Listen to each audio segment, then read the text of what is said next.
Thanks, Gráinne, and thanks for your association for the invitation to come to Derry for the first time in my life. This is probably the only place in Ireland I've never visited, so I'm absolutely delighted to be here. What I'm going to say this afternoon really draws on my musings for recent decades about the nature of this state that we live in particular, a project that I did a few years ago, as it happens with Nicola and Dan and some other colleagues about the Union and what was happening to it in the wake of Brexit. Another project that Nicola and I are working on with some Irish colleagues about where political order in these islands is going to, a much more speculative idea. And a book that I published a couple of years ago called State and Nation in the United Kingdom, The Fractured Union. That is not a plug for the book, it's not a commercial because you couldn't afford to buy it. But it is online. Your university libraries may have it, if not, you can pester them to get it. And the argument of that book is that the Union, the United Kingdom, is in deep trouble, it's under great strain, and in danger of collapsing. I'll come back to that. But the main threat to it is not coming from the peripheral nationalists, but from the Unionists themselves, because Unionism has lost its way, and Unionists no longer understand what the Union is.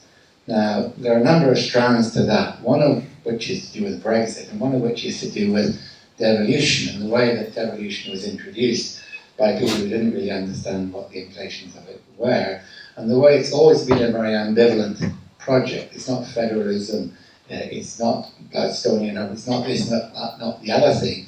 What exactly is devolution? Now, for most of the time, these constitutional issues don't really matter, because as people kept on telling us, they're not worried about them, they're not something that has to be resolved necessarily. But in certain circumstances, there's a conjuncture of events that means that constitutional issues do become problematic. They pile up, and you get some kind of constitutional confrontation. And we seem to be in that situation at the moment in the United Kingdom. Now, my argument about unionism is that, and this is a pretty familiar argument, unionism is multiple things. Unionism here in Northern Ireland is not the same as unionism in the south of England. It's not the same as Scottish unionism, which has its own traditions. It's not the same as unionism in Wales. The union doesn't mean the same thing, and that might seem sloppy and illogical and very untidy, but it's actually just the way things are, and it's the way that unionism has managed to survive by doing different things in different places. The way I try and make sense of that is that a political union has to be understood as something different from a unitary state. This has nothing to do with the distinction between federalist and union states, nothing whatsoever. A union, as opposed to a unitary state or indeed a conventional federal state, is an association of nations which are always in the making, always undefined, never completed, always partial.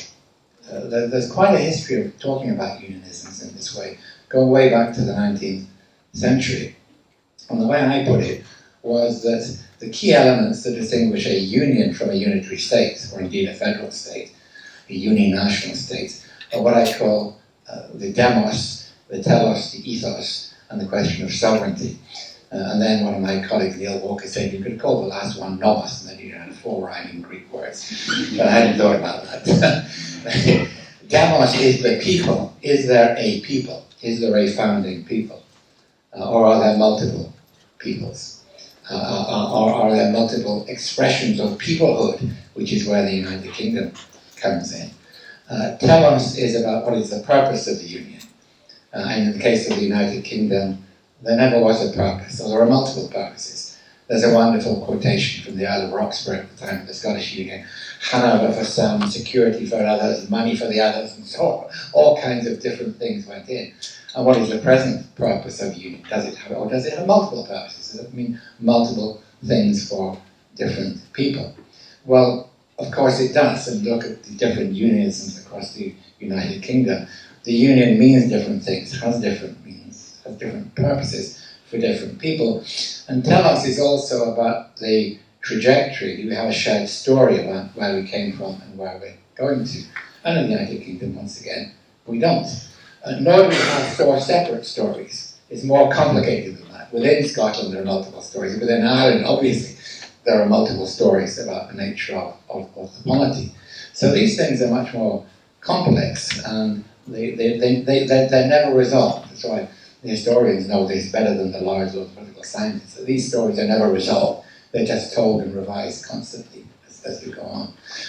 So that's tell us, as to ethos, this is about values and shared values. And you hear unionists, at least in Great Britain now, saying, oh well, we share the same values, therefore we have to be part of the same nation, of the same political order, which actually is pretty illogical if you think about it, because all the evidence we have is that values are converging across Europe.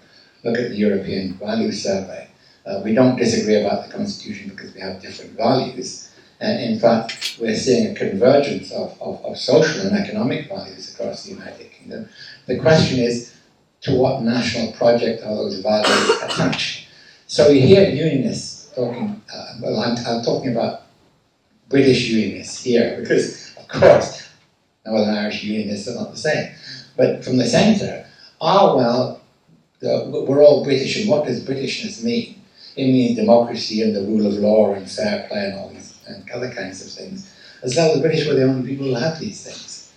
Well, of course, these are universal values. The question is, at what level are they expressed?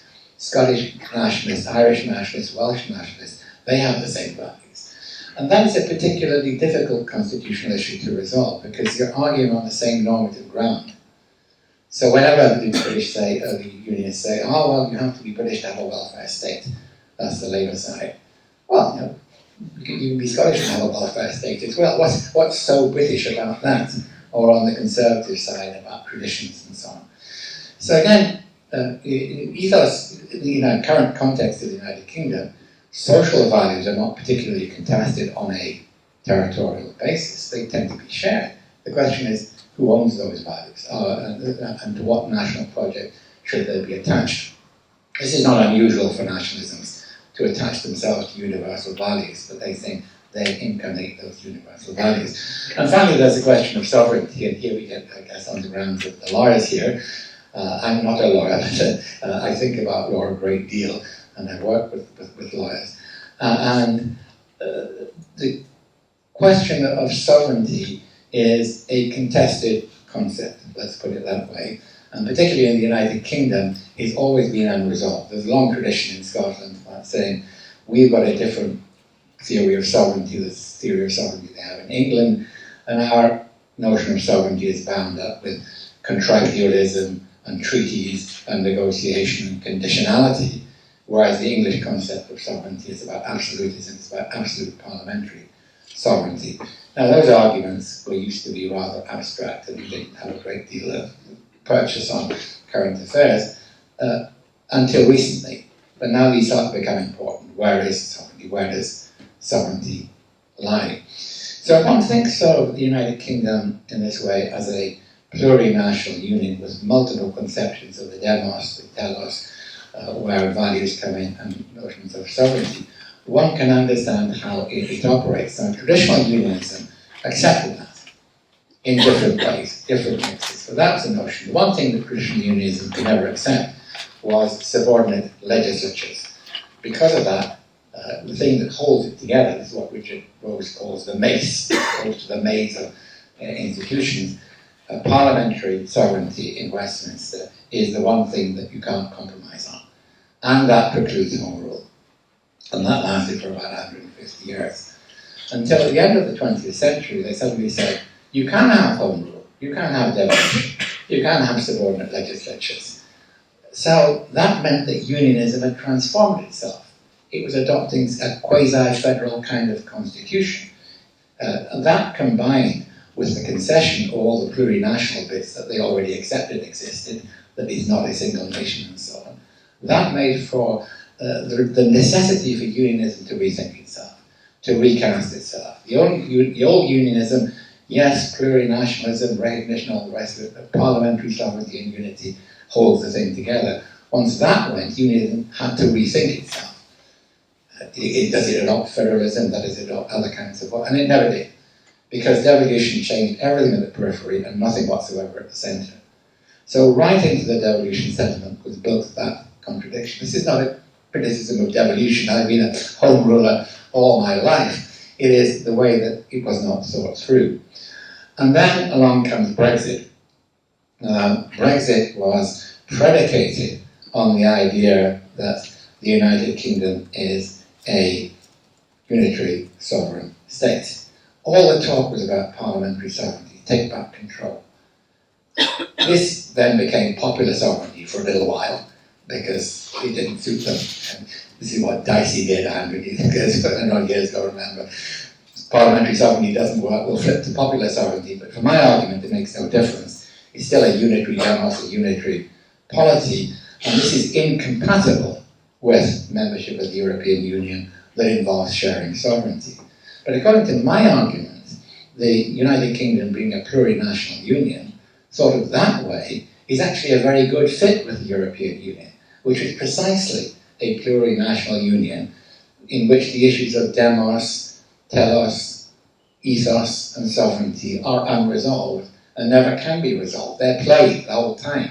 This is a form of metapolitics, playing with these concepts and holding it together. The various strands come together. And therefore, the European Union provided a discursive space in which to talk about notions of shared and divided sovereignty, as well as providing very concrete things like an internal market, a regulation system. Separate from the European Union, there's the European human rights regime under the Council of Europe. Again, providing a supranational space in which you can displace issues that otherwise would be seen in other places as the monopoly of state and state authority. Now, at one point I said, I thought of this in the middle of giving a lecture a few years ago. I said that we, people on the progressive side of politics, when I was young, used to talk about how archaic the UK state is. We've got a House of Lords and a monarchy and an unreformed state. We don't have a modern state. And there was all this Charter 88 and so on. And then after devolution, it suddenly struck me that we possibly made the transition from a pre-modern state to a post-modern state without getting stuck in the perils of the modern state form, like the French people do. We're really on the lead here. We're really talking about plurinationalism and all kinds of things. I'm not convinced anymore because unionists have not really learned the message. They didn't really absorb that. And instead we got this Brexit, which is about an absolutist notion of sovereignty and about taking back control. Now, with my colleague David McEwen, I've been doing some survey work about meanings of sovereignty in Scotland. It's really quite interesting that most people who are in favour of Scottish independence actually are in favour of...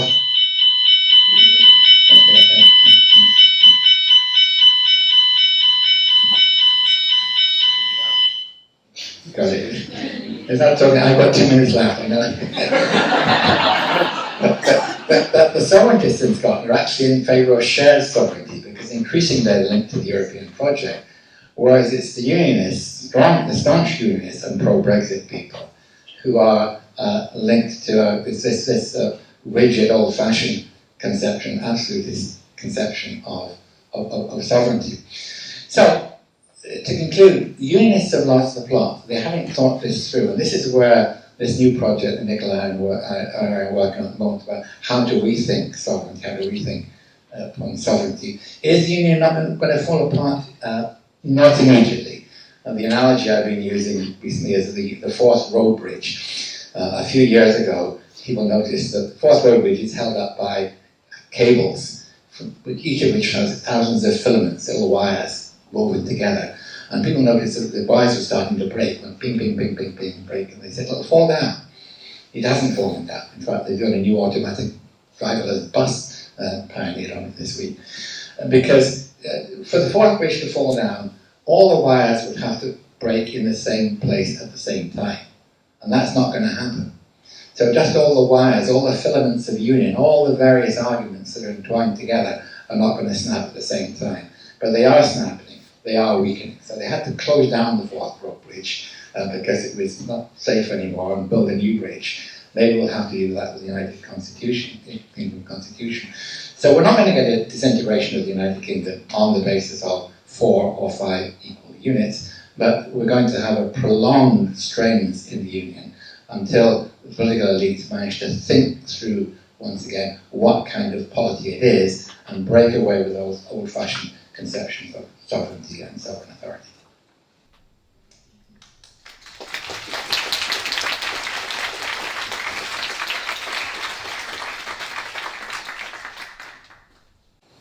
Thanks very much. I'm equally delighted and daunted to have been dropped into this slot earlier today. I would also very much commend Amon Elias's work to you. If I say anything that piques your interest in Wales, do go and look at her work as well as some of the colleagues I'm going to mention. So Wales is, generally speaking, the kind of last bit, maybe the second last bit of the UK that's thought of as a distinct territorial nation. England sometimes falls away even more. And actually, I think Wales is very much worth studying in its own right, but also worth studying for what it reveals about the nature of the UK state, particularly its governing code, or better, disposition, or maybe ethos at the centre. So I'm going to try and talk a little bit about that, about Wales's place in the legal political structure of the UK, about the history of Welsh devolution, and what it tells us about the centre's governing ethos or disposition. And there's a kind of a paradox of the political success of devolution in Wales, which really couldn't have been anticipated confidently at the moment of devolution at the end of the 1990s, and how that's been sort of facilitated by constitutional neglect or failure, some of the things that Michael was talking about. And then I want to talk a little bit about a kind of collective amnesia or forgetfulness, anachronism, that comes through, I think, an awful lot in discussions of the UK territorial state, and how that relates to a sort of presumed continuity or presumed stability that I think feeds through particularly powerfully in some conventional public law discourses. So that's what I'm going to try and cover. Let's see how I get on. So the UK state and society are marked by distinct nations and different legal jurisdictions. And Wales is distinctive in being very clearly a nation, but without its own legal jurisdiction. So it was in stages, and only really by around 1830 in a so-called perfect union, legal union with England, but in stages brought into a legal union with England, whereas Northern Ireland and Scotland are separate legal jurisdictions. And I think lawyers, certainly political scientists, tend to neglect that basic structural feature of the UK state. It's really worth underscoring. And the fact that England and Wales are one legal jurisdiction has been a sort of defining feature of the story of first administrative devolution, going back in Wales to the 1960s, but particularly political devolution. It also means that whatever the UK Supreme Court has said since the first Miller case, devolution is not a single system for the non-English parts of the UK. Devolution is essentially asymmetrical and messy. And I think that, again, echoes some of the things that Michael was saying. Its development is characteristically ad hoc and responsive. So it responds to particular pressures, often from the centre in a kind of halting and reluctant kind of a way that gives way to eventual concessions of various kinds. So when devolution happened first in Wales, it took the form essentially of a large local government. There was no distinction between the legislature and the executive. It was one body corporate, and it could only make secondary legislation. In a kind of historical sweep, we haven't had this late 20th century mode of devolution for very long, but in Wales it has gone through a constant process of constitutional level change.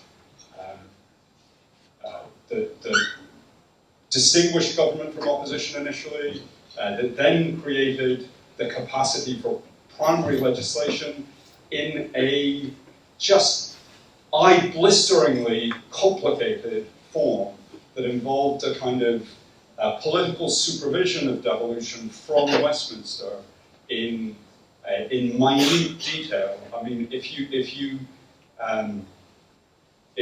want to boggle your mind, try and reconstruct the process by which matters were added to the schedule of the Government of Wales Act 2006. Then measures were legislated. So Wales was given a form of conferred powers, which was a kind of blank sheet that was going to be filled in piecemeal over time. And the initial expectation was that that would take 20 or 30 years. A couple of years later, another referendum, and the schedule was filled in all at once. And then we moved to having Welsh Acts. That process of change is really astonishing from a constitutional point of view. And it went on again. So Wales then moved from a conferred powers model to a form of a reserved powers model. And yet that reserved powers model is so hedged around with huge reservations as to be very, very difficult to make work. So I think that history illustrates the kind of reluctant concessions. And by the way, these are reluctant concessions both by Labour governments and by Conservative governments. They're responsive to the context. They're not thought through. I mean, perhaps that's exactly what we should expect in view of the history of unionism. It's created some really deep problems within Wales. We now have, in effect, a partially devolved criminal justice system in Wales. But the relationship between the devolved elements and those elements that are still run on an England and Wales basis creates huge problems. Colleagues of mine at Cardiff have just published a book on the Welsh criminal justice system, Rob Jones and Richard Wynne Jones, the subtitle of which is On the Jagged Edge. And they were only able to do that work by bombarding the Ministry of Justice with freedom of information requests, because you simply couldn't get information on policing, on the prison estate in Wales from any public source, which also means actually that you can't get that kind of information on a territorial basis within England. The Ministry of Justice hugs it close, and it has revealed horrific patterns of gender and racial discrimination in the prison estate, in the prison service, in policing in Wales. Horrific rates of incarceration of black and minority ethnic people in Wales, for example. All of which was simply unknown because the way the England-Wales jurisdiction managed these matters kept it all hidden away. It's also, I think, worth thinking that this record of devolution in Wales within a single jurisdiction has lessons for what is called devolution within England. Because again, devolution within England is essentially a form of devolution that mirrors the first phase of Welsh devolution in the sense of being based on secondary powers and existing within a legal jurisdiction. So I think that's a point that really should be underscored.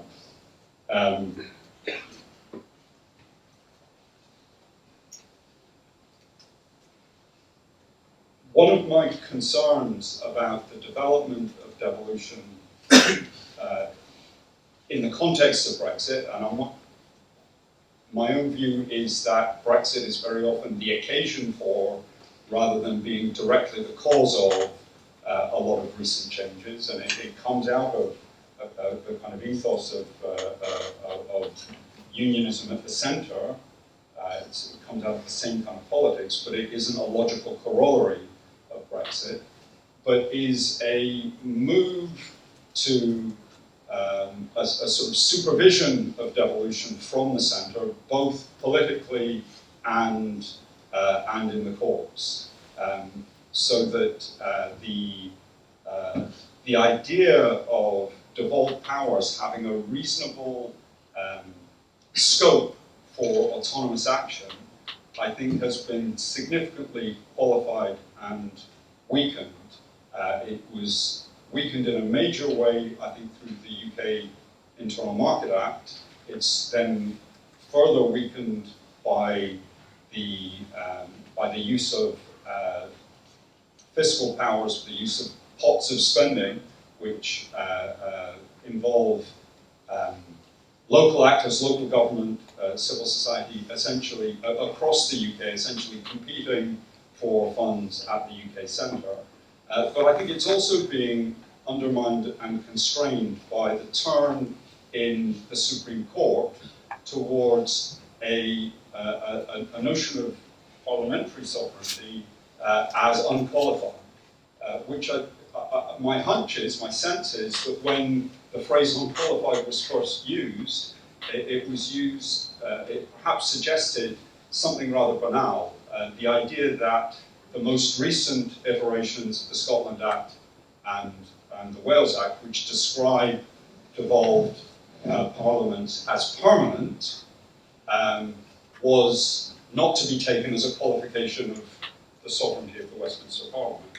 But it's now transformed into a kind of strengthening of parliamentary sovereignty so as to preclude devolved action that might in principle impinge on the sovereignty of the Westminster Parliament. So there's a kind of feather betting of the most powerful legislative institution in the state in any event. I mean, in that sense, it echoes the UK Internal Market Act, which protects the prerogative of the government that holds the purse strings, basically, for the state as a whole. And to conclude, I have a concern that one of the conventional ways in which public lawyers try to chart the jurisprudence that comes out of is now the UK Supreme Court involves a tendency to try and find continuities, to try and speak as if the latest utterance is the culmination of a kind of unbroken stream of case law. For other reasons, I was reading an excellent short article that Keith Ewing wrote in the Modern Law Review after the first Miller case. It's a great article, and I'm maybe a bit unfair plucking this out of it for my current purposes, but he said in that article, the Miller majority made it clear that the factor 10 litigation had not been fully understood. And that seems to me to be, I understand and appreciate why that line of argumentation might be used, but it seems to me to exaggerate continuity. I mean, in plain speech, it just seems to me that there was a change.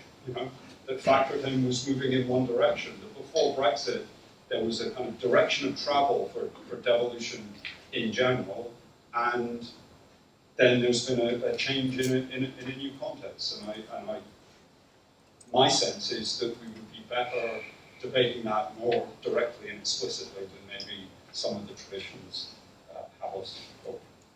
I'll leave it there.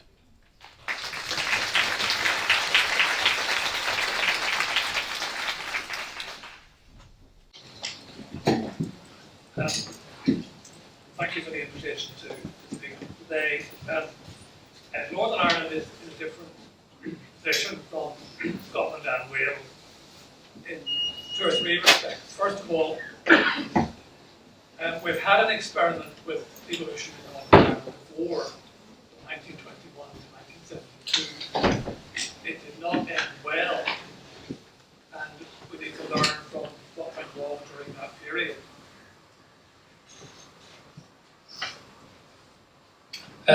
Secondly, we have a consociational arrangement in Northern Ireland thanks to the fact that devolution happened at the time of the Good Friday Agreement, which is backed by an international treaty between the UK and Ireland. And there are certain requirements in that agreement that are written into the Constitution of Northern Ireland at the moment, which are different from what Scotland and Wales have in place. And thirdly, we live in Northern Ireland under the prospect of, at some time, a border poll, which will be held if the Secretary of State thinks it's likely that a majority of people living in Northern Ireland would vote for a united Ireland. So, in a sense, devolution here is time limited. It's almost inevitable that at some stage a border poll will vote for a united Ireland. I'm not saying it'll happen soon, but it will happen eventually. I'm going to suggest that there are 4 respects in which devolution has not gone well in Northern Ireland. And that, I think, is the overall message here. It hasn't gone well, but things could have been even worse had there not been the Good Friday Agreement. I then suggest that there are some positives to the way devolution has worked out, but I'll go on to say that I think there are many respects in which the current structures under the Good Friday Agreement could be improved to ensure that devolution works more effectively. So, the things that have gone wrong, firstly, the institutions set up by the Good Friday Agreement have been on a stop-start system since 1998. So for about 40% of the time, since 1998 until today, the Assembly and the Executive here have not sat. They have been suspended for one reason or another. That was particularly the case for over 4 years between 2002 and 2007, and then for 3 years from 2017 to 2020, and as you all know, we're now into the second year of the current suspension following the elections last year and the withdrawal by the DUP from the arrangements in Northern Ireland, which means that we have no government here and no Assembly members sitting in the legislature. All of that has enhanced a disenchantment with politics here, and it's meant that we haven't got on with doing things that we ought to have been doing. The Northern Ireland Assembly has passed a lot less legislation than the Scottish Parliament, for example, and there are certain things that couldn't be done because they were blocked by the system that was put in place by the Good Friday Agreement, giving vetoes to certain numbers of MLAs here. And it was only during periods either of direct rule or of the UK government and Parliament stepping in, not as direct rule institutions, but because there just wasn't an Assembly or an Executive here, to bring about reforms that were required either by international law or by democratic consensus here, but were opposed by certain political factions here. So same-sex marriage and abortion are the two most prominent of those issues. The most recent one has been organ donation, of all things. So Westminster has stepped in to ensure that we can have an organ donation system here that was blocked previously. The second thing that's gone wrong is that the Good Friday Agreement, unintentionally no doubt, entrenched divisions in Northern Ireland. And that's most manifest if you look at the way seats are divided currently in the Assembly from how they were divided in 1998 after the first Assembly election. At that time, the biggest party was the Ulster Unionist Party with 28 seats, and the second biggest party was the SDLP, Socialist Democratic Labour Party, with 24 seats. After the 7th elections to the Assembly last May, those two parties, far from being the first and second biggest, were the two smallest parties in the Assembly, two smallest of the 5 main parties. So the UUP has gone down to 9 seats, and the SLSA has gone down to 8 seats. And the two parties that have come to the fore are the extreme parties, the UP on the Unionist side and Sinn Féin on the Nationalist side. In addition to that, there are more peace walls in Belfast than there used to be before the Good Friday Agreement. There is just as much social division in housing, and there is very little more integrated education than there was in 1998. The third thing that's gone wrong is that Anglo-Irish relationships have deteriorated, especially after Brexit. The fact that a border poll hangs over us as a potential terminal point for devolution is itself a destabilising factor in our governance here, because it suits the politics of certain parties to be reminding the people that a border poll is a possibility.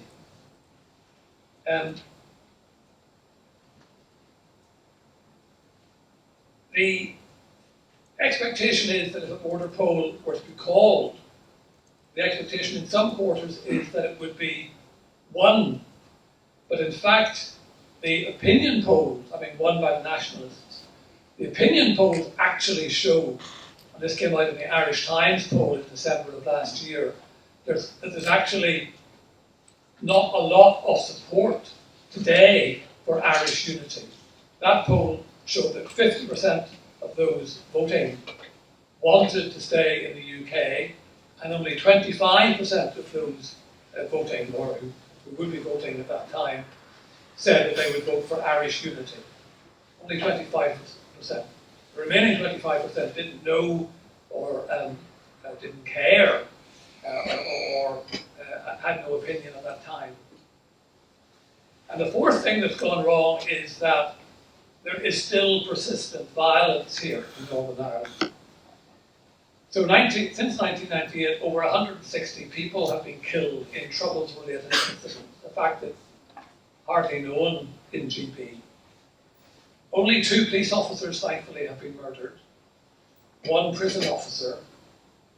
Lara McKee, the journalist, was murdered in 2019, just a mile or so from where we're sitting. A detective chief inspector of police was shot and seriously injured in February of this year and is still in intensive care in hospital. In the year up to the end of February 23, there have been 1 security-related death, 6 bomb incidents, 36 shooting incidents, 27 paramilitary assaults, 10 paramilitary shootings, 116 arrests under the Terrorism Act, 14 people charged with terrorism, and the security risk today is at the severe level. Just prior to this conference, the security risk was leveled, was increased to severe, which means, I'm sorry to inform you of this, a terrorist attack is, quote, highly likely in Northern Ireland. We still have juryless courts. We still have emergency stop and search powers for the whole of Northern Ireland. Moving on to the positives. Violence is much reduced, of course it is, and there is no political party at the moment in power, with seats stormont, that is in favour of political violence. That's a good thing. There's also a greater understanding of and sympathy for the victims of the Troubles. So just in August 2021, a victims' compensation scheme was put in place, backdated to 2014, that ensures that an annual pension of up to £10,000 per year can be paid to victims who are living with injuries that they suffered or who are bereaved through having family members killed during the Troubles. And those payments can go on until 10 years after an injured person dies from their injuries. Payments go into the families of that person. So, there's money available for victims. That took a long time to come. Together with that, policing has been very positively reformed in Northern Ireland. The PSNI gets high votes of confidence, more than the Metropolitan Police in London, I should say. You might say that's not a difficult thing to do, but they do have high levels of confidence. Not perfect by any means, but they are governed by an independent policing board with political representatives on that, and there's an ombudsman that was actually set up just before the Good Friday Agreement was reached, which independently investigates all complaints against the police, a system that other places in these islands could learn from. A second good thing that's happened here is that the institutions have proved adaptable. So whenever justice and criminal law were eventually devolved to Northern Ireland in 2007, so only about halfway through the 25-year period since the Good Friday Agreement, the system adapted to that, and there has been no real controversy in those fields since 2007. It was actually 2010 when the devolution that was agreed in 2007 took place. Although it is interesting that neither of the two main parties here will trust the other with the responsibility of being the Minister of Justice in Northern Ireland. So that post is usually filled by either an independent or somebody from the Alliance Party, who's one of the neither unionist nor nationalist faction.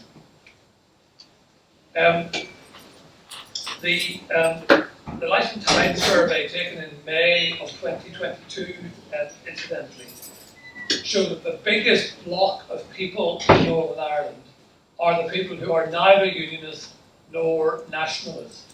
37% of people who gave their opinion in that survey said they weren't particularly unionist or particularly nationalist. I think that's one of the greatest things that happened since devolution kicked in 2007. And the institutions have adapted in other ways as well. They've reduced the number of MLAs from 108 to 90. They've reduced the number of departments from 12 to 9. And the third good thing that has happened is that the economy in Northern Ireland has not tanked in a way that you might have expected it to. We're no longer the poorest place in Northern Ireland, and trade both between Northern Ireland and the Republic of Ireland and between Northern Ireland and the rest of the world, including the European Union, has increased in the last 2 years. There's a surplus in the trading arrangements in Northern Ireland now that there wasn't before. Finally, there are lots of things that could be done to fix the problems in Northern Ireland. We could change the voting system from the single transferable vote system to the additional member system that Scotland and Wales have. We could make the Deputy Minister and First Minister joint ministers and make their allocation count under the devolved formula that we have for the allocation of ministers here, which doesn't happen at the moment. We could perhaps have a third joint minister coming from the neither unionist nor nationalist bloc. We could change the system so that if one of the two big parties doesn't accept the role of deputy or first deputy minister, which is the situation at the moment, then the choice of that role goes to the next biggest party, which would in this case be the Alliance Party. We could get rid of the designation system where you have to say whether you're a unionist or a nationalist or other, and the cross-community voting system, which counts nationalist votes and unionist votes, but ignores the votes of others. We could change the requirement for a mandatory coalition to one of a voluntary coalition, and we could change the petition of concern system so that it can be used only to block things at Stormont which have to do with identity issues or legacy issues or constitutional issues, not with social or economic issues. Thank you.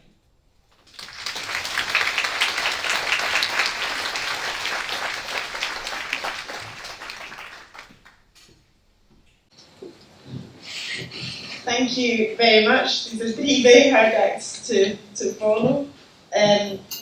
Great pleasure to be here. Thank you so much for the invitation and the hospitality.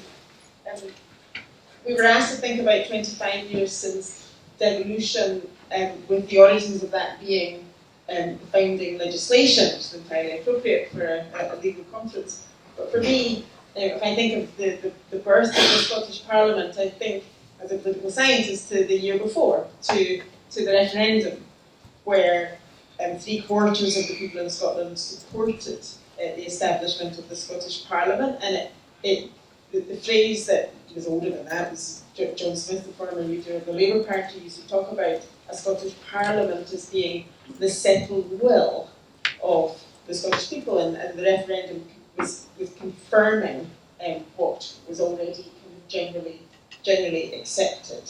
And since then, I think we've seen the establishment of institutions of the Scottish Parliament and the Scottish Government become firmly embedded in political life in Scotland, and arguably the focal point of public interest in politics for those living in Scotland. And consistent since 1999, we see that there's this lovely paired set of questions that the Scottish Social Attitude Survey has asked periodically since 1999 about which institution, giving a choice of 4 between the UK government and the Scottish government and local councils and the European Union, which institution should have most influence over how Scotland is run. And around 3/4 of Scots have consistently said it should be the Scottish Government or the Scottish Parliament, which is considerably higher than obviously you'd attach that kind of importance to the UK Government, to Westminster Parliament. There has been a change though, because it used to be the case that the twin question, if you like, was which institution do you think actually has the most influence? And it used to be the case that overwhelmingly people thought the UK government actually had the most influence, even though they thought it ought to be different. But now there has been an increase in the perceived importance, the perceived authority of the devolved institutions, and now they're roughly equal in assessments, people's perceptions of which actually has most influence. And I think that's a reflection of the perceived status of the devolved institutions, but also the increased competence and authority they have acquired over the years. It used to be the case that it was the Welsh devolved institutions where this continuing evolution of the process, but certainly in the last decade we've seen significant change to the devolution settlement in Scotland as well, and I'll come back to that. I mean, the other thing that we've seen is consistent and strong levels of trust in the devolved institutions, a pattern that's been reinforced since 2016, and 2016 I think is the critical moment when things start to change in a whole host of ways.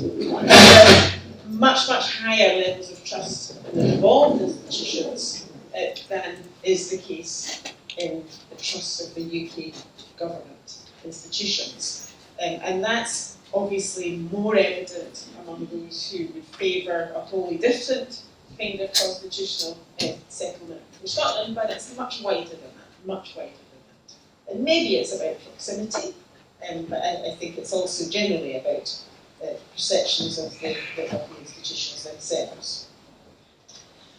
But a notable trend that we've seen since the founding of the Scottish Parliament has been a shift towards support for independence. Now, Scotland has become quite polarised around the issue of independence, and Michael and I have long been frustrated at the way in which the debate and things are presented as a binary, when public opinion and public preferences are much more fluid and nuanced than that. And there's all sorts of reasons why you present in a binary context in the case of independence.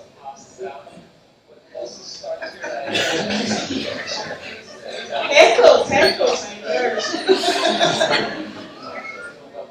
But there is time series data which allows us to see the evolution of constitutional preferences much more clearly, because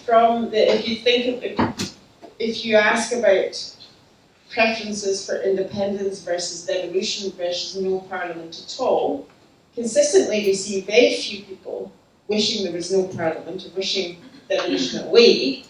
And for the most part, there was a clear preference for devolution over independence, including when the SNP first came to power. The SNP, the Scottish National Party, in favour of independence, entered office first in 2007, despite its commitment to independence, not because of it.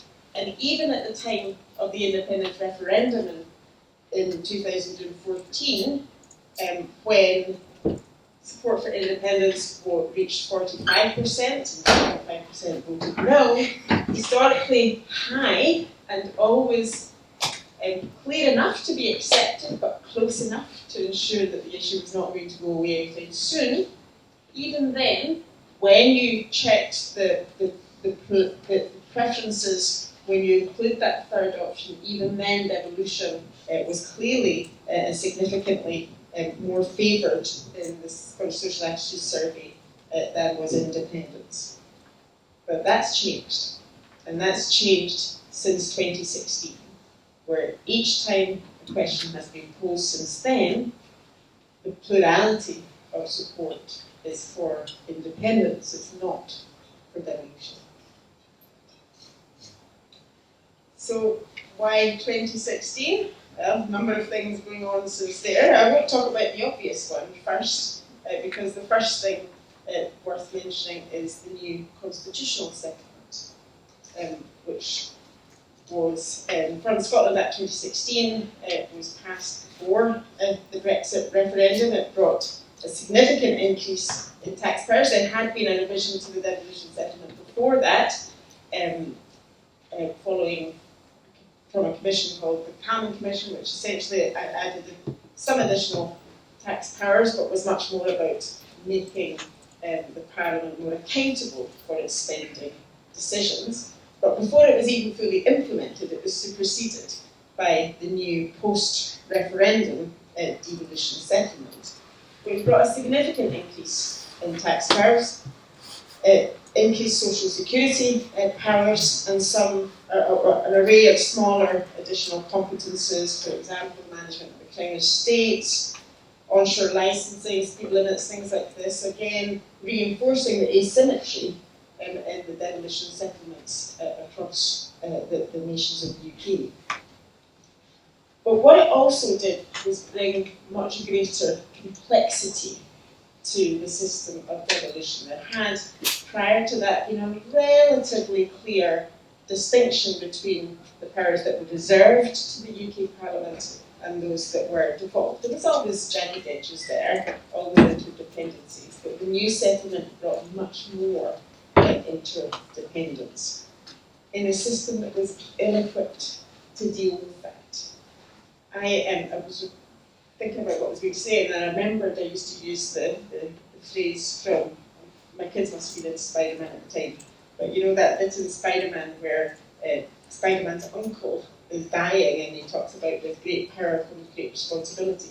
Well, to me, the Scotland Act 2016 brought a lot of responsibility, but it wasn't wholly clear that that was commensurate with the additional power, because it gave, particularly around the taxpayers and the social security powers, it gave massive additional responsibility, but exposed the Scottish Government to decisions taken on taxation, on social security, or broader macroeconomic policy at the UK government level, over which it had no influence and no control.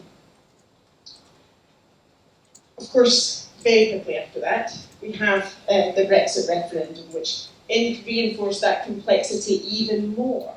The European Union had provided a fabric, a regulatory framework within which devolution had evolved, which, to an extent that we perhaps didn't really realise, I think had been important in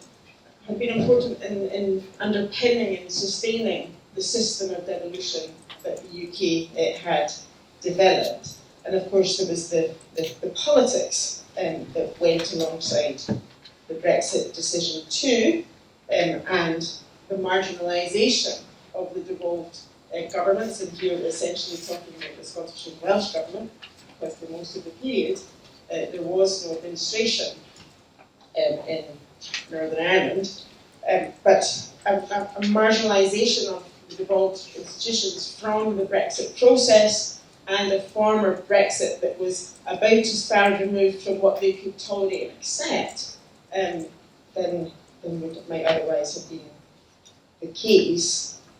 And domestically, we begin to see a new approach to devolution from the United Kingdom government, starting with Theresa May's government and evident in her successors, probably including the current Prime Minister, but we need to wait and see still. But Dan mentioned some of these already. The United Kingdom Internal Market Act is core, but part of a series of bits of legislation that affected the competences of the devolved institutions, affected devolved matters, but were passed without the consent of the devolved institutions, according to the Sewell Convention. The Sewell Convention had been an important symbolic, at least, feature of devolution, the way that you marry parliamentary sovereignty with devolution, and it has been somewhat undermined since 2016 in a series of pieces of legislation. We've also seen a UK government more willing to test the competences of the devolved institutions in using powers that they have but had not hitherto used to make references to the Supreme Court to test whether laws passed in the Scottish Parliament were ultra vires. And that may also reflect the fact that you had a Scottish government that was pushing at the boundaries of devolution more than some of its predecessors.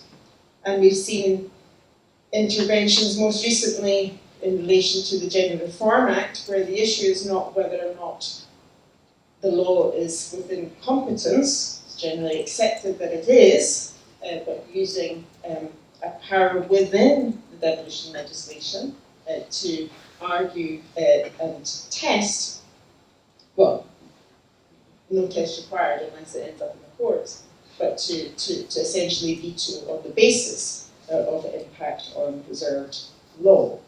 So all of that cumulatively, I think, talks to a different approach from the UK government to devolution and to the devolved institutions.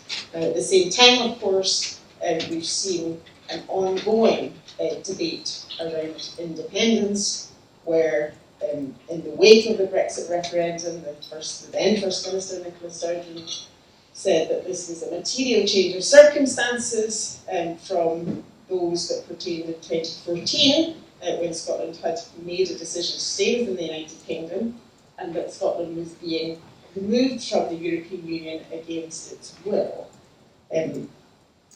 So since then there has been a modest increase in support for independence, more or less fluctuating around 50%, but beneath that there's also been a realignment of those who support independence, where it's much more aligned now with those who favoured the UK remaining within the European Union. And the final point to make on that period since 2016 is a lot of the work I've been doing since then has been around intergovernmental relations. Very important when you have a much more complex devolution settlement. Intergovernmental relations in that period have been absolutely dire and characterised by deep mutual mistrust between the institutions. I'm glad I'm asked to reflect on the last 25 years and not the next 25 years, because I don't know what will happen now. We're maybe at an inflection point.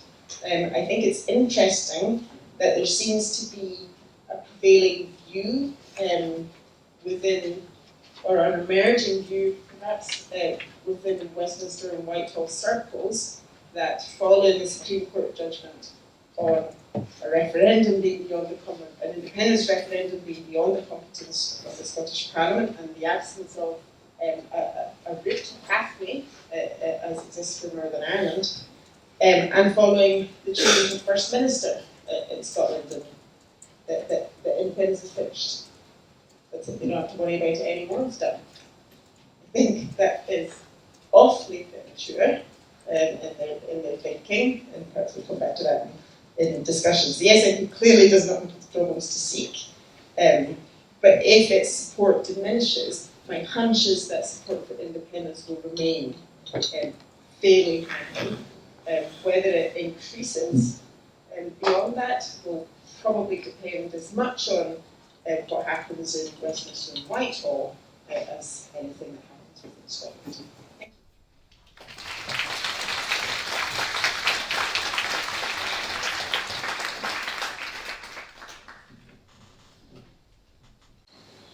Thank you very much to our speakers, especially Brice, whose speech was sponsored by the Northern Tourist Board. You're all very welcome to Derry. We have microphones on both sides. We will be taking questions online if anybody wants to put questions through on the SLSA live stream. So do we have any questions for our speakers?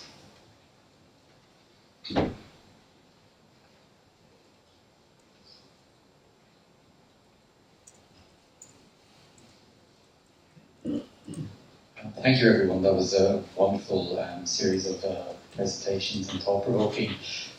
Just in relation to Scotland, I suppose you can tell from my accent I'm down the road. I'm from down the road, so it's very intriguing watching it as an outsider as well. I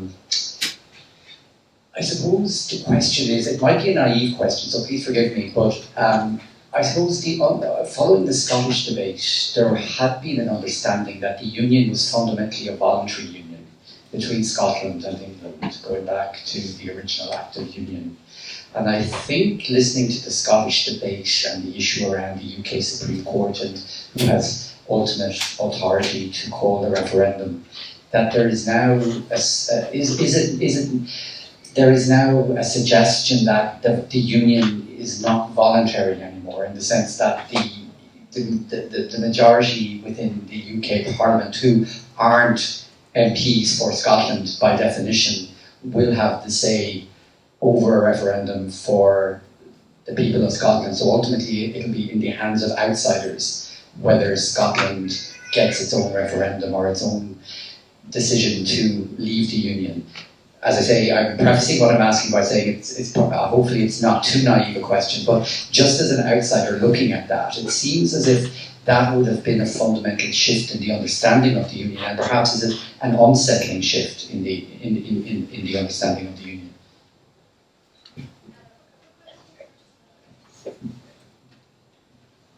Yes, Rory O'Connell, Ulster University. Thanks to the panel for all the great papers.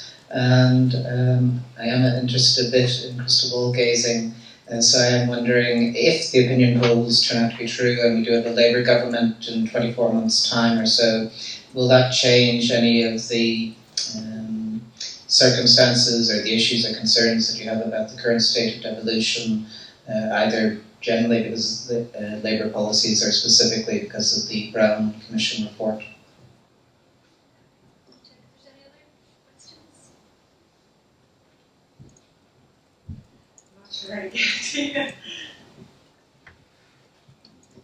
Hi, thank you so much for all of your really interesting conversations. This one's a Northern Ireland related question. So as an outsider, it was just really interesting to hear about how you were saying that increasingly, I think you said 32% of people now don't identify as either unionist or nationalist. So there are still painted pavements and flags and everything. So I remember post-genocide in Rwanda, there were some interviews and the journalist said, do you identify as Hutu or Tutsi? And the response was Rwandan. They just refused to get dragged into that ethnic identity and conflict. And I just wondered, regarding political identity now, how much do you see being able to move towards that kind of peace-related sense of identity? And how is that related to the political process that seems to be still so full of mistrust?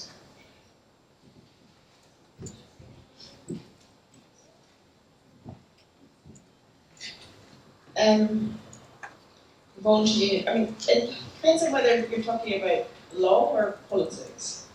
I think in a sense we're in a similar position to pre-2014, but it's just that it's easier for the UK government to make the calculation that they can refuse to transfer the authority.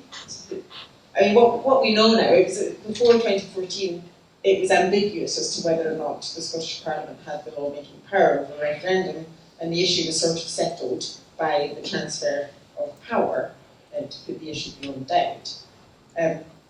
David Cameron, I think, made political calculations, utterly convinced he would win it, so when it fails, win.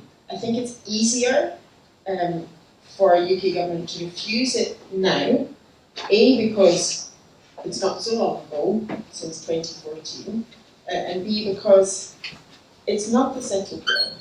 So we're not in the territory where we would act with devolution. The problem is that union is not a settled law either. And so we have this sort of ongoing kind of issue. It was interesting when this came up in the leadership election for the new SNP leader, and both of the main contenders essentially were saying the same thing, and in expressing their belief that the obstacles fall away if you get to a point where independence does start to look like it is the second law of the people of Scotland now. They may be right, there may be other issues that come into play, balance of power in a parliament, UK Parliament, for example, but we don't.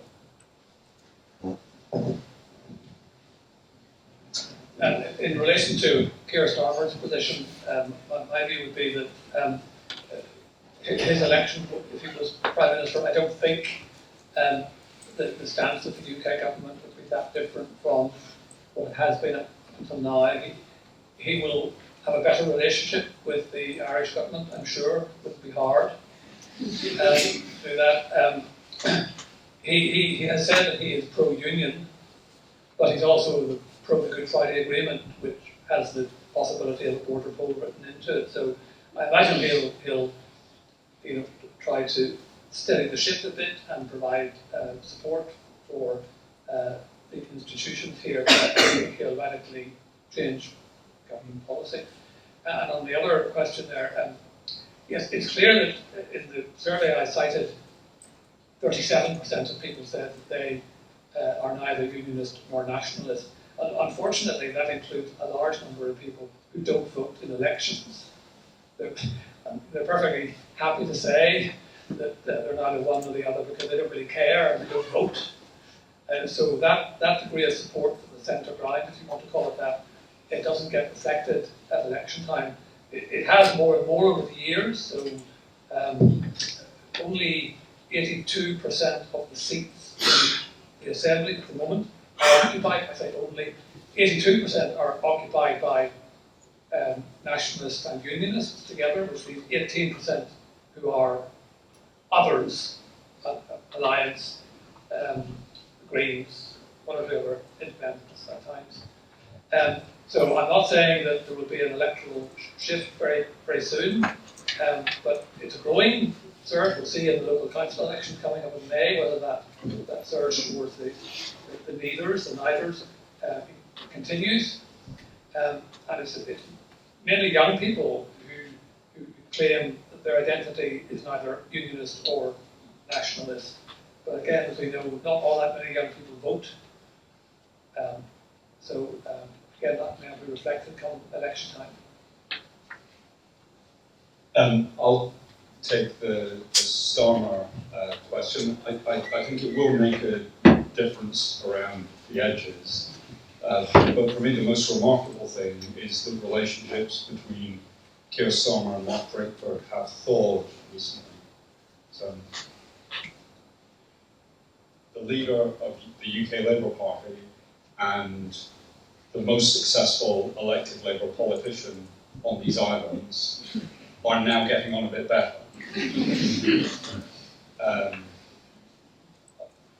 The fact that it's not well known that the Welsh Labour Party is the most successful political party in the democratic world is part of this misunderstanding. Labour has won every major election in Wales for the last 100 years. Right? People sometimes talk about the SNP and its current difficulties as having been in power too long. I write.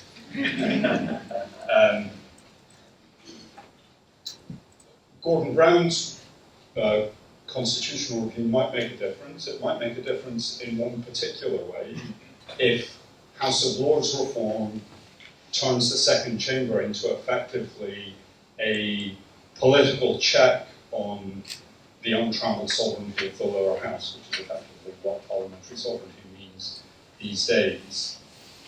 Otherwise, from a Welsh Labour perspective, if Gordon Brown, well, I mean, it's a little bit unfair because there is also a constitutional commission going on in Wales, headed by my colleague Laura McAllister and Rowan Williams, the former Archbishop of Canterbury, which was set up as a result of an agreement between Labour and Plaid and is reviewing constitutional possibilities, including independence. And support for independence has grown. I mean, it's still a minority interest, but it's grown significantly recently. But otherwise, the Brown Review offered to devolve youth justice, which was Welsh Labour's ask some time ago, and effectively ignores the Welsh Labour position on the wider justice policy piece. So, I mean, you know, the Brown Review has very little to say about Scotland, Wales, or Northern Ireland. What it says about Wales, it would be possible to construe it as kind of thumbing the nose at the Welsh Labour government position. So I said in my earlier remarks that there were issues when the government in London was Labour and when it's Conservative, and you know, we're still not past all of that. Although, you know, if Keir Starmer wins a big majority and governs in a more sort of consensus-oriented way, I'm absolutely sure that would make a difference. My previous remarks notwithstanding. Well, on the voluntary union question, the unionists have traditionally said, yes, it's a voluntary union, but they've never been prepared to put that into law, and it's not in the devolution settlement. The other interesting thing is what the Supreme Court had to say about this, because the Supreme Court asked the constitutional question again with just parliamentary sovereignty. That's it. I don't know why they bother writing these long. It's just parliamentary sovereignty in the traditional sense, and they did have that opportunity in the reference they got about the Scottish independence referendum when they quoted the famous judgment of the Supreme Court of Canada in the Quebec secession reference, except they only quoted half of it, because the Supreme Court of Canada had said that Quebec could not secede unilaterally. They also said that if they had a referendum on independence and voted yes, then Canada would have to negotiate in good faith then back to the politicians. So the Supreme Court could have reasoned in the following way. Everybody says that Scotland has a right to self-determination. This is a democracy, and there must be a way of exercising that right. It must be democratic. What can be more democratic than winning an election in a proportional electoral system, getting a mandate for a referendum and holding a referendum?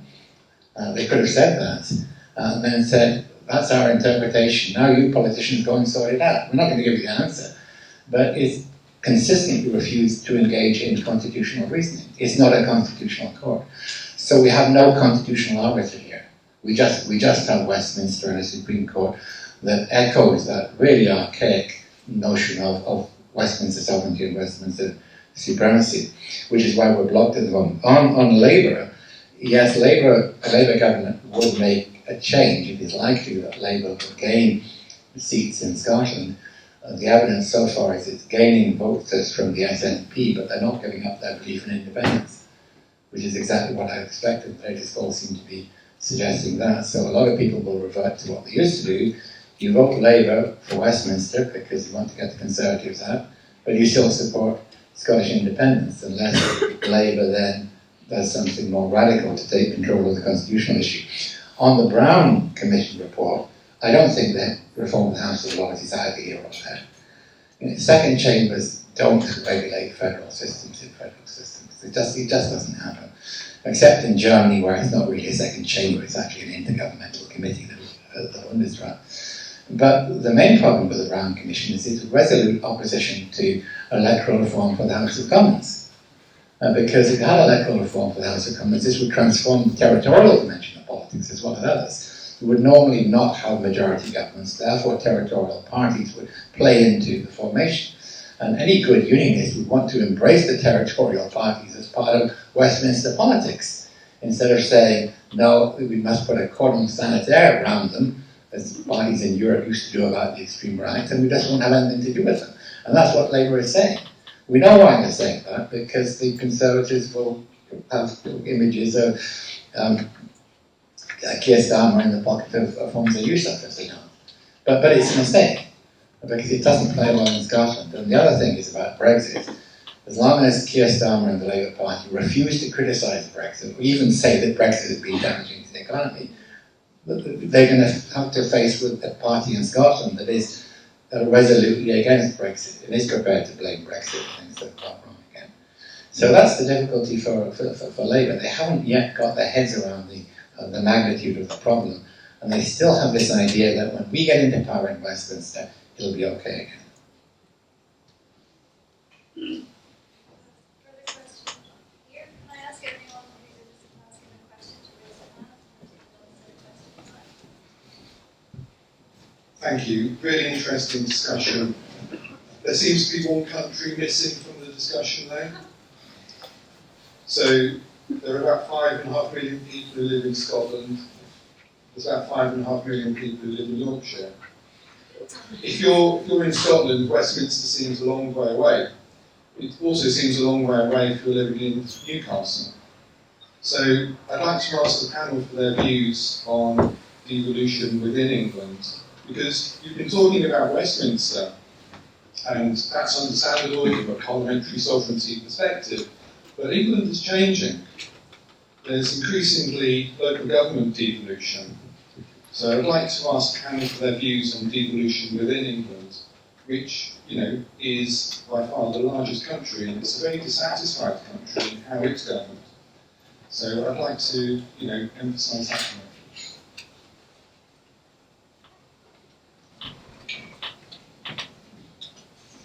point. Going back to the legislative process that devolution has enabled, I'm wondering if there is a particular distinctive legislative or legal development that that you would be proud of as part of the 25 years of market devolution.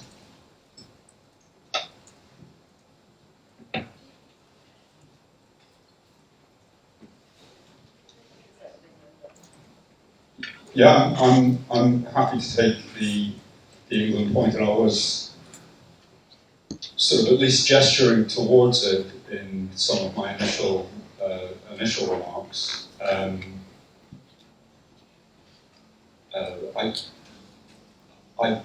I think it's a really tricky issue. I think it's a tricky issue because of a really long-term stripping away of power from local government. So any strengthening now under the rubric of devolution seems to me to be really just beginning to tinker at the edges of what has been taken away over a much longer period than we've had political devolution in Great Britain. For me, the really tricky thing is around the relationship between England as a nation and England as a very centralised core of the UK polity, and there, I think, part of the politics is an almost complete inability of politicians from England to talk about England as a political space or a political nation.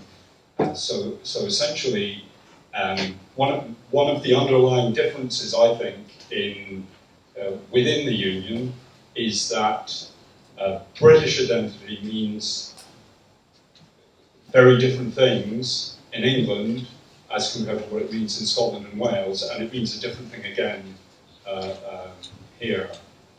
And in England, what you have essentially is a politics driven by an Anglo-centric form of British identity that can't really talk properly about England. It then creates a, we've talked about asymmetry as a defining theme of devolution. Asymmetry is English territorial governance and politics in spades. If you tried to design a system of territorial governance that was dysfunctional, if that was your objective, I don't think you could do much better than what has come out of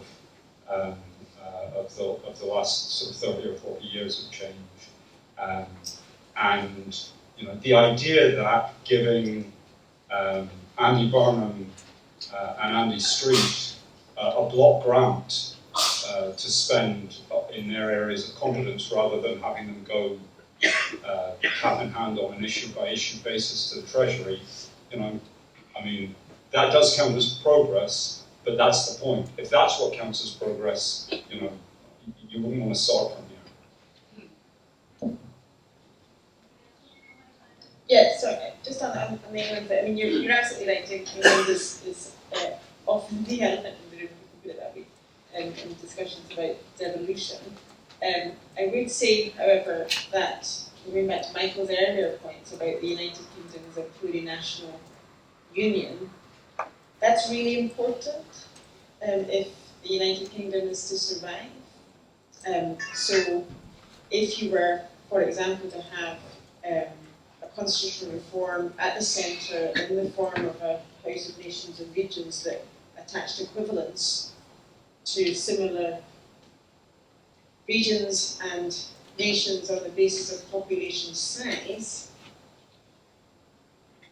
the union's probably finished, in my view. So I think that recognition of nationhood is a really important feature of the UK's survival. That's right. But England remains the most centralised nation in Europe, and the devolution deals do not change that.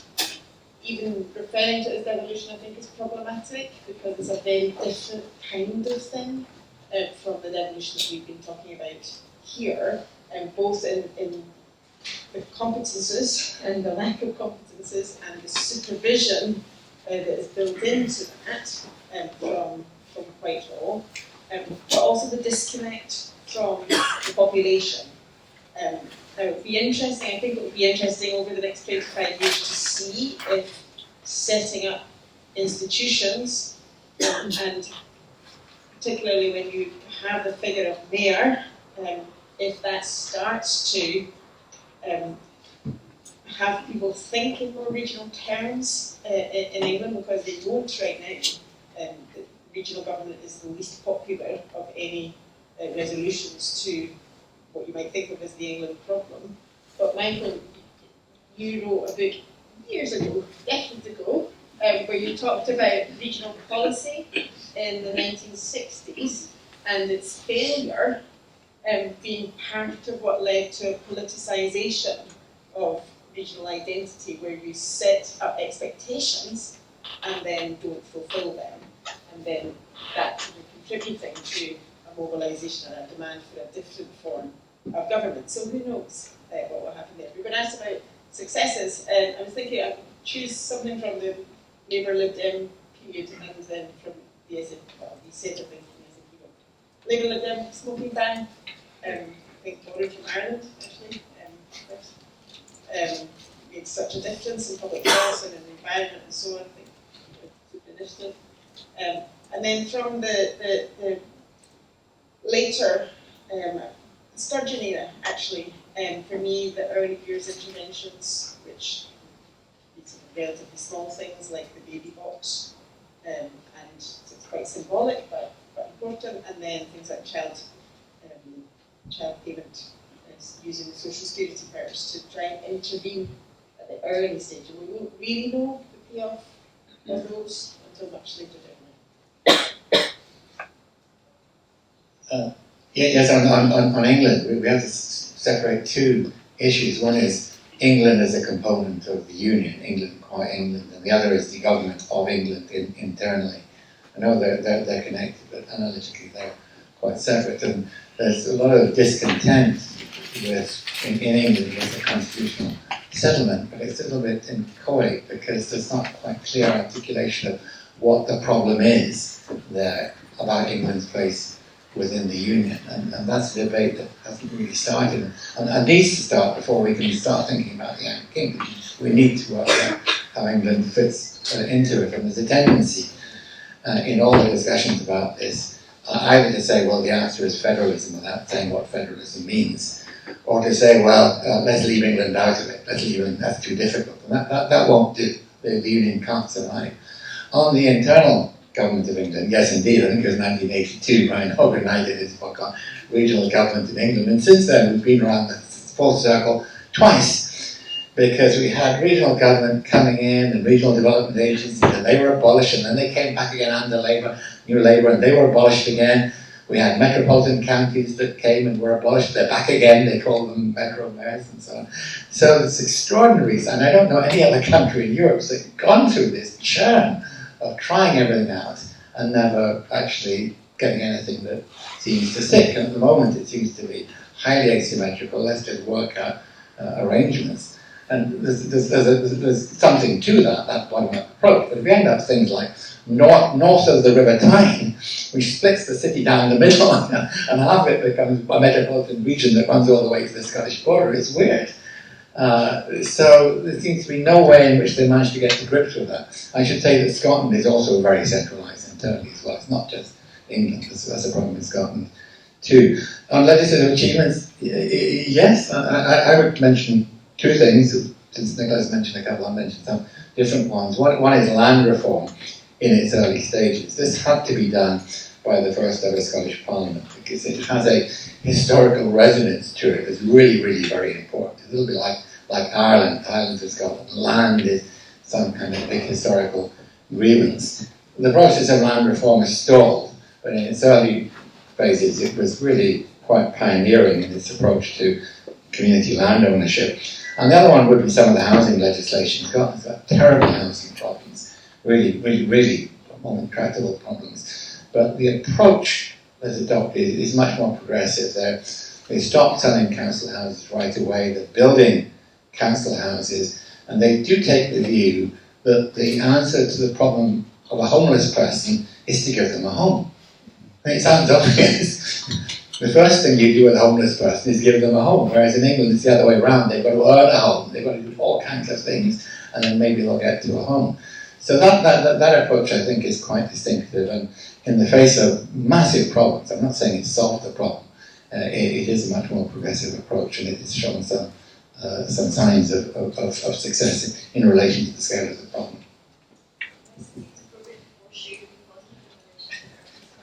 I'll try very hard to be positive, Gráinne, but I'm not sure I can be. I'm really struggling to think of a good example.